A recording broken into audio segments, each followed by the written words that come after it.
Enxertos de Luz, obra A Divina Epopeia, de Bittencourt Sampaio. Nossa proposta é retirar trechos da obra a fim de traduzir o pensamento principal do autor quando a redigiu, sem fazer qualquer comentário pessoal sobre as opiniões do autor Bittencourt Sampaio. Notas ao canto 12. A primeira impressão do leitor é, sem dúvida, perguntar como é que Jesus, sendo simplesmente um espírito, comia como os mortais.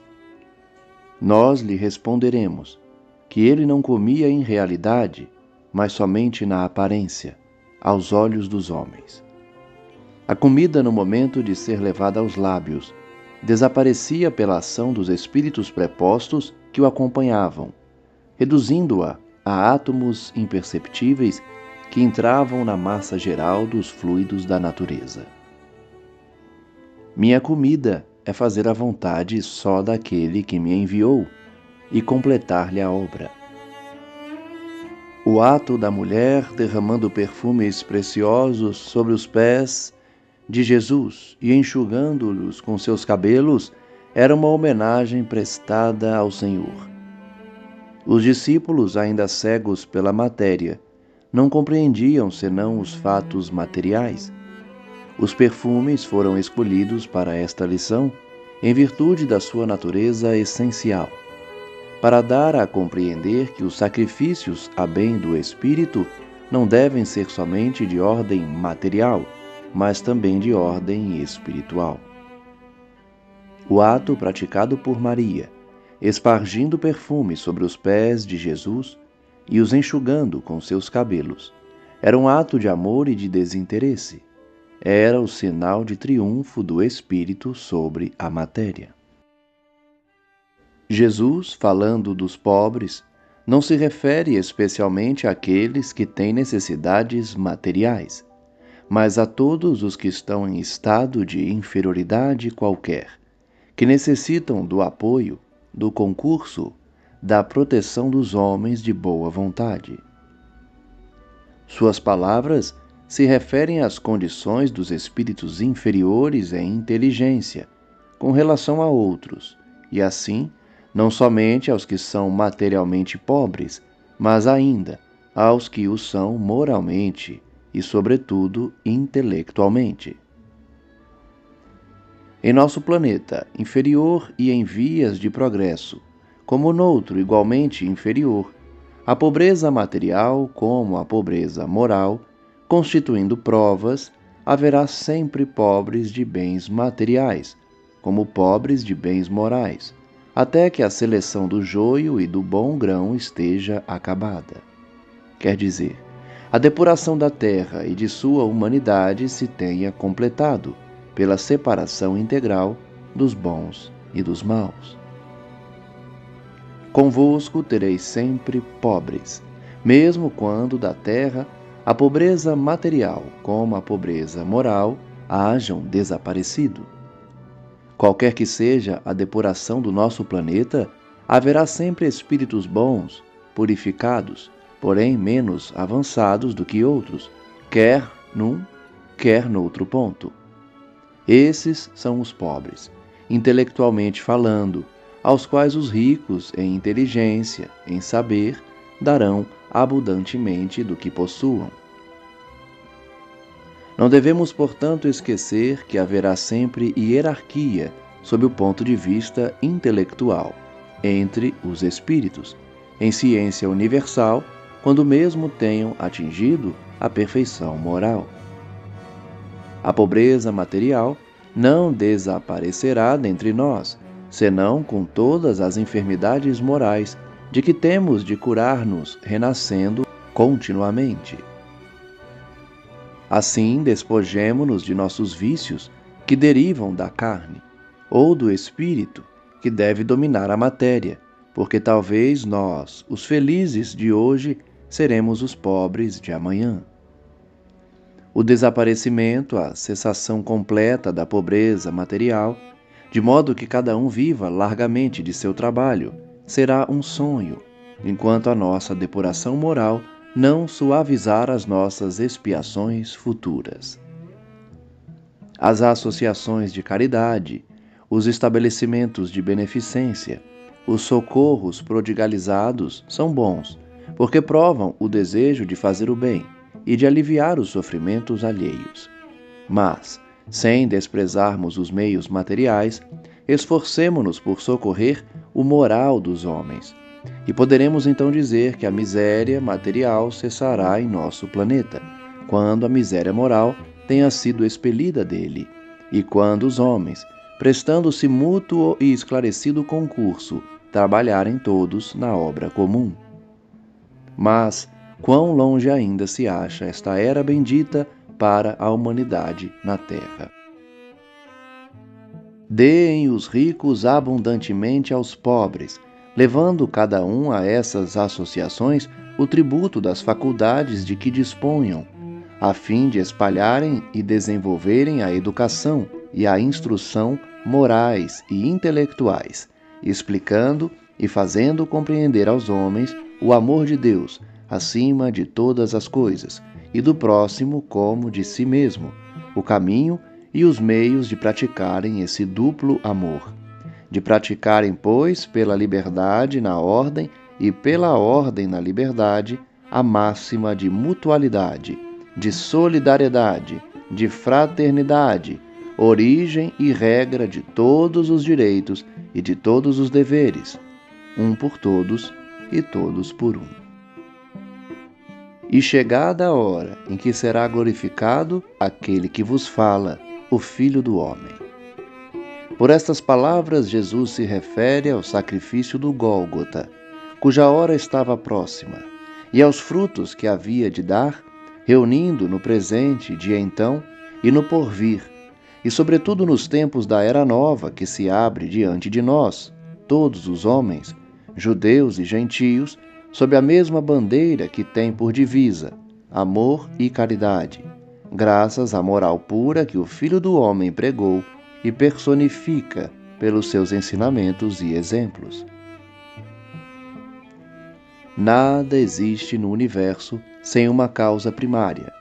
A semente produz o fruto, mas tem que sofrer as transformações necessárias para chegar até aí. O sacrifício de Jesus não podia dar frutos senão depois que se consumasse. Que teria sido para o homem, então, e até aos dias da revelação nova, o exemplo da vida de Jesus se o seu sacrifício não fosse completo? Qual teria sido a força de sua palavra, de suas exortações à renúncia, ao amor, ao devotamento, se ele não houvesse pregado com o exemplo estas virtudes que prescrevia ao homem? Se Jesus não tivesse sofrido, todos diriam: que lhe custava fazer o bem, ser puro e virtuoso? Não era um privilegiado da natureza? Não era de essência superior a qualquer outra? Se então os homens lhe conhecessem a origem, de certo muitos lhe negariam o sacrifício e os méritos. Alguns, entretanto, poderão hoje dizer que, se Jesus era simplesmente um espírito, não sofreu como os homens, porque não era da mesma natureza, não sendo a sua passagem pela terra, suas privações, suas dores, sua morte, senão uma fantasmagória insultante para a humanidade que ele convida a lhe seguir as pegadas, quando sabia que a matéria humana é condenada à sensibilidade exterior e que a sua era de natureza diversa, matéria fluídica, condensada na forma que apresentava pelo poder de sua imensa vontade. Não podia, portanto, sofrer. Jesus não sofreu. Que sabeis vós, homens, que não compreendeis e não admitis, senão o que toca à vossa matéria, que tendes por tão pouco os sofrimentos morais, ainda que alguns os hajam rudemente experimentado, e não compreendeis até que ponto eles excedem os sofrimentos físicos. Jesus não podia sofrer como os outros homens. Seu espírito, embora puro, não era da mesma natureza que o nosso? Não, Ele não era da mesma natureza corpórea que nós, não sofreu do mesmo modo que os homens materiais do nosso planeta. Mas seus sofrimentos, por serem de outra ordem, não foram superiores aos da nossa humanidade? O corpo fluídico, de natureza perispirítica, em estado tangível, para ser visível aos humanos, não é certamente suscetível de perceber a dor material, porque efetivamente as sensações que experimenta não têm relação alguma com a impressão dolorosa de um membro que se corta, de uma parte que se fere ou contunde. Mas é suscetível de impressões exteriores que lhe ferem com uma violência desconhecida de todos, o moral, que é o próprio espírito. Não se diga, para que um sacrifício imaginário? Porque o seu foi real, e tanto mais real que só o espírito é capaz de experimentar sofrimento. Os sofrimentos morais de Jesus são na razão inversa dos insignificantes esforços que fazemos para corresponder aos seus. Assim, aquele que preza a sua vida a perderá, mas aquele que a odeia neste mundo terá de a conservar para todo sempre. Prezar a vida é sacrificar tudo ao bem-estar presente, às satisfações sensuais, ao orgulho, ao egoísmo. É perder assim a vida espiritual, permanecendo no círculo da encarnação material. Odiar é uma expressão forte demais em nossa linguagem, mas que na acepção hebraica significava apenas não fazer da vida objeto de culto, não sacrificar o que a honra, o respeito e o amor de Deus obrigam o homem a reverenciar. Conservar assim a vida espiritual para marchar pelas sendas que conduzem à perfeição. Jesus prepara os que o escutam para os acontecimentos posteriores, a fim de que suas palavras, voltando-lhes à memória, pudessem dar frutos de fé. Dirige-se ao Pai Celestial, a fim de atrair sempre o espírito do homem para o seu Criador, e para lhe ensinar em que fonte deve buscar a força e a fé, em quem deve confiar para obter o prêmio de seus esforços. Ouviu-se lá do céu, no mesmo instante, uma voz que dizia: Já de há muito glorificado o tenho, mas ainda o glorificarei. A voz que ressoou naquele instante, efeito produzido segundo a vontade divina, pelos espíritos que rodeavam a Jesus, sempre prontos a auxiliá-lo, tinha por fim provar de maneira positiva que ele era um enviado celeste, e que todas as vezes que o homem eleva o seu espírito a Deus, o poder divino o ampara e fortifica. Estas palavras, já de há muito glorificado o tenho, mas ainda o glorificarei, significam que Deus, pelas manifestações que já tem permitido, a fim de abalar os homens, os força a glorificar-lhe o nome e o poder, e a isso os forçará todas as vezes que se afastarem dele. Agora vai o mundo ser julgado, e expelido será do mundo o príncipe. Palavras figuradas. A manifestação messiânica, sendo a maior que ocorrera até então, e que seria até a vinda predita e prometida por Jesus, do Espírito da Verdade, era a que havia de produzir resultado mais positivo. Foi ela que estendeu a lei de amor como um manto destinado a envolver o mundo e abrigá-lo. É, pois, por essa missão, que está toda inteira na lei de amor, que o mundo será julgado, que tudo o que é mal, por contrário a essa lei, será expelido nos tempos da purificação do nosso planeta e de sua humanidade, tornando-se completa a ausência dos espíritos ainda culpados, rebeldes, endurecidos, obstinados no mal, os quais serão lançados em mundos inferiores. Acabamos de dizer que a manifestação messiânica era a que devia produzir mais positivo resultado, porque a manifestação do Espírito da Verdade, pelos Espíritos do Senhor, errantes e encarnados em missão, é apenas a continuação e o desenvolvimento, ao mesmo tempo que a confirmação da obra que Jesus executou por meio da sua missão terrestre, preparatória da sua segunda vinda, como nosso protetor e governador, como Espírito da verdade, como complemento e sanção da verdade. Da lei temos ouvido que o Cristo permanece eternamente. Como, pois, dizes tu que o Filho do Homem deve ser levantado? Quem é ele? Os homens, não compreendendo senão muito pouco o que dizia respeito à imortalidade da alma, atribuíam ao Messias prometido uma existência terrestre e material que jamais cessaria. Jesus houvera podido responder à admiração deles, explicando-lhes a imortalidade da alma, seu desenvolvimento, seus progressos. Mas tê-lo-iam compreendido? Aquelas inteligências ainda obscurecidas teriam suportado menos as revelações sobre a natureza espiritual do que um menino suportaria definições algébricas? Ele, pois, se limita a dizer o seguinte: Eu sou a luz. Porque com efeito trazia a luz e não o incêndio. Aclarava-lhes a visão, porém, não para os lançar nas trevas, como acontece depois de um deslumbramento. Se contemplamos o sol, logo que dele desviamos os olhos, tudo se torna negro em torno de nós. É também o que se dá com a nossa inteligência. Precisamos ver a luz através de um vidro enfumaçado, que lhe suavize os raios, sem o que a nossa fraca vista não a poderia suportar. Cresçamos, desenvolvamo-nos e poderemos pairar nas alturas espirituais, olhando de olhos bem abertos os esplendores que aí brilham. Os judeus, se bem tivessem visto os prodígios operados por Jesus, não acreditavam nele, realizando-se assim as profecias de Isaías.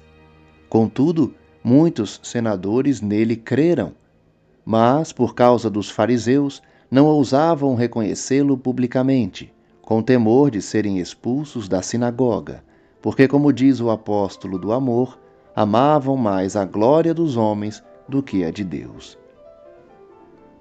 Na verdade, aquele que segue a moral que Jesus pregou e que personifica por seus ensinamentos e exemplos, apenas pratica uma moral que vem, por seu intermédio, do próprio Deus. Jesus veio para salvar o mundo, porque ele é, como o disse, a luz do mundo pela moral que pregava. E todos aqueles que a praticam progridem e se purificam, avançam na estrada que os libertará das trevas da encarnação material e das trevas da inteligência e da expiação depois da morte.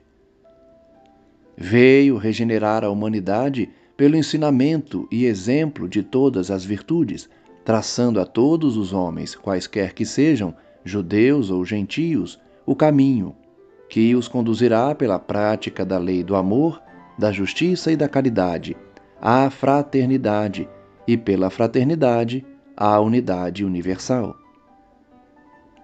O homem é julgado por si mesmo, pelos seus atos. No último dia de seu corpo, claro e preciso se tornará esse julgamento, que a sua consciência pronuncia, mas que muitas vezes ele não quer entender. E a moral pura, que Jesus pregou e declarou conter toda a lei, e os profetas, é que constitui para a consciência do homem o critério desse julgamento. O homem que segue a moral que Jesus pregou, moral que não é sua, mas do Pai, se torna livre e jamais sofrerá a encarnação na terra, que é para o espírito a escravidão e a morte, por ficar encarcerado num corpo material, sepulcro de carne, até que tenha expiado e reparado suas faltas. A vida eterna é o estado de pureza do espírito, que acha em si próprio, sem mais necessidade de encarnação nas esferas de ordem inferior, a atividade para exercer sua plena liberdade e avançar sempre e sempre, sem cessar, nas vias do progresso e da ciência universal.